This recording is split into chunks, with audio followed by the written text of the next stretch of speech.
Okay, so this is day 3 of our little storm here in the Pacific Northwest.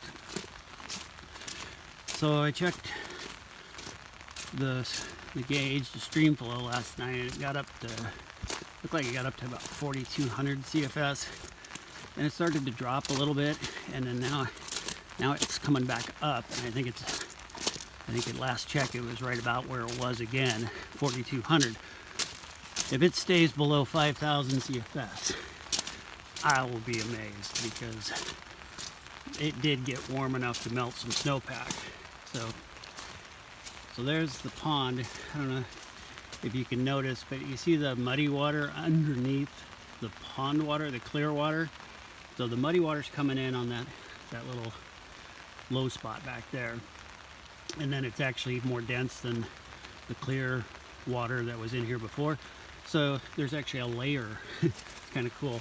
There's a layer down there. It almost looks like that's the bottom, but if you were to walk in there, it's not a foot deep. It's more like 6 feet deep. But so the pond's filling up, and that means we're getting close to 5,000 CFS. It used to be that was my unofficial marker. If the pond filled up, it was, we were flooding, but due to changes in the stream bank, and we actually can move more water without filling up the pond now as the river moves further away, type stuff. So right now, we'll see if the river's still rising. It looks like it is. So when the pond still has water coming into it. That means the water is still rising generally. And you can see the water coming in down here, the river. I'm going to see if make sure I'm not below the height of my mud boots. Well above that. And so, oh my goodness, that big leaf maple has moved a lot closer to us, which is probably good news. I think if that big leaf maple kind of tucks in over here, it'll help reinforce the bank. So I think this is good.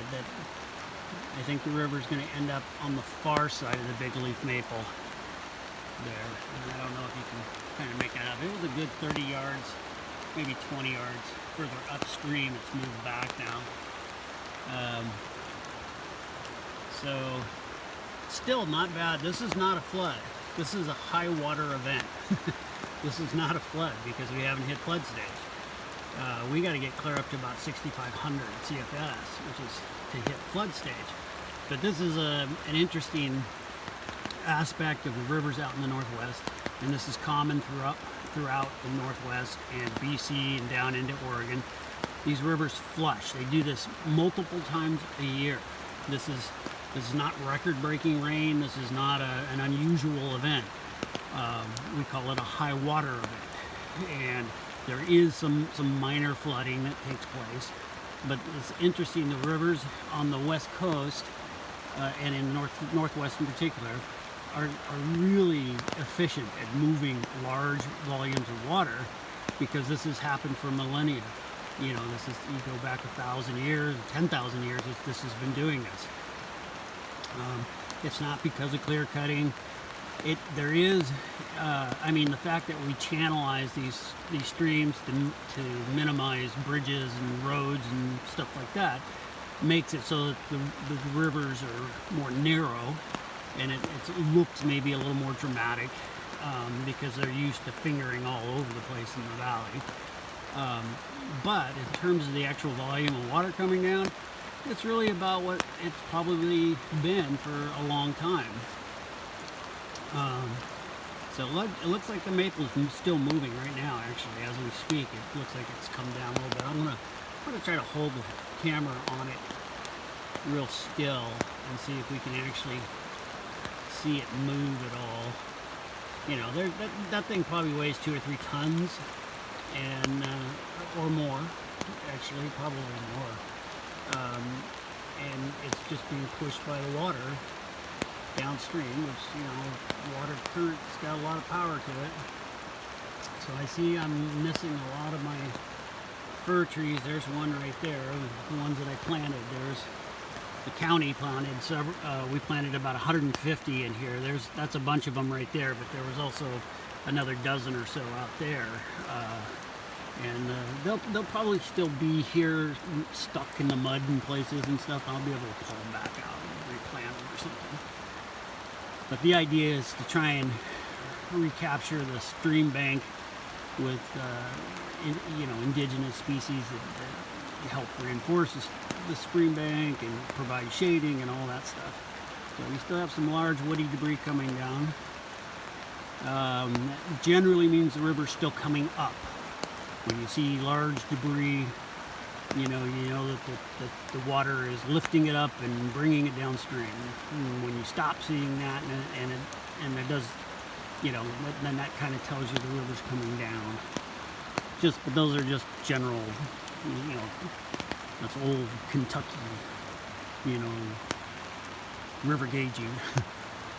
We know just by looking at the stream gauge where the river's at and what it's doing.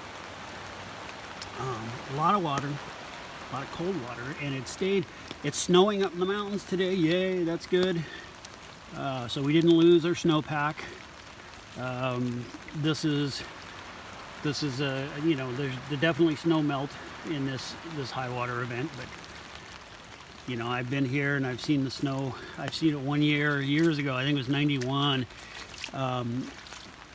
It was raining on the top of Mount Rainier. I mean, it was literally raining 10,000 to 14,000 feet up. This was super warm rain event came in. It dropped 11 inches of rain. We've seen about 3, 6. We've seen probably about 9 inches in this event, maybe 7. Probably a little less than that. It's about 7 inches of rain in this event over the course of 3 days. It's not that big a deal.